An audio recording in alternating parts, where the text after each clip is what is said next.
Clerk. Whip Filippi. Thank you, Mr. Speaker. This is a pretty long bill. I didn't know it was on. I would have dug in a little deeper if I knew it was on the calendar, but I'll just raise a couple of the issues I have with it in the hopes that it would be voted down. Tax sales are highly complex. Essentially what happens, you don't pay your taxes. The town can hold a tax sale. A tax sale purchaser can come in, buy tax title. A year after they buy tax title, they can go to the court and seek what's called a foreclosure of the rights of redemption.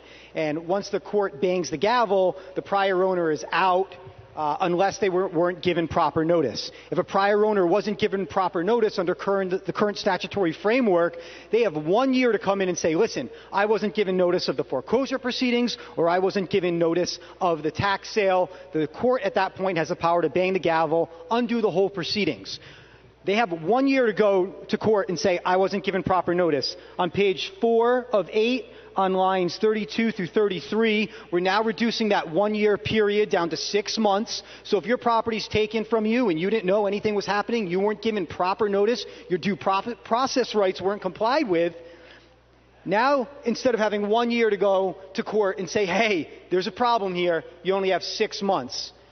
This is going to take people's property away from them, I assure you.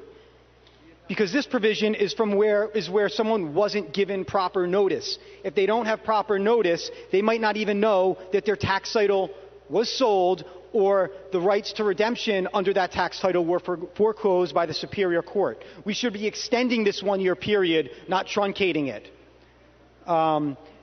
Another couple issues I have are on page 5, lines 26 through 27. This regards the foreclosure of rights of redemption in Superior Court, that proceeding. Typically now, a homeowner can show up at court on the return day and say, Your Honor, give me another week, or Your Honor, I'm ready to pay. They don't have to file a formal document in court. They can just show up with the money or show up and say, Your Honor, use your equitable powers, give me another week, I can get this done, don't have my property taken from me. Instead, what we're doing now, we'll start right on page 5, lines 26 through 27. You can't just show up to court on the return day. You actually have to file an answer before that return day. I think if your property is about to be taken from you, you should just be able to show up at court and not have to file a formal pleading before you say to a judge, hey, you know what? Don't let them foreclose the rights of redemption and take my property from me. The next problem we have is on page 5, line 32 through 33. Suppose you need more time, and you say, Judge, I need more time. I can come up with the cash. You can't even go into court and ask the judge for that consideration unless you have filed a motion before the return day. A lot of the people who tax sales happen to are poor. They don't have the ability to go hire a lawyer to figure out has anyone tried to look at the tax sale statute? I'm an attorney and I'm confused by it sometimes. A lot of these people are poor. They can't go hire an attorney to figure this out and file the proper documentation to say, I need more time, or you know what, Judge, I'm filing an answer, let me pay.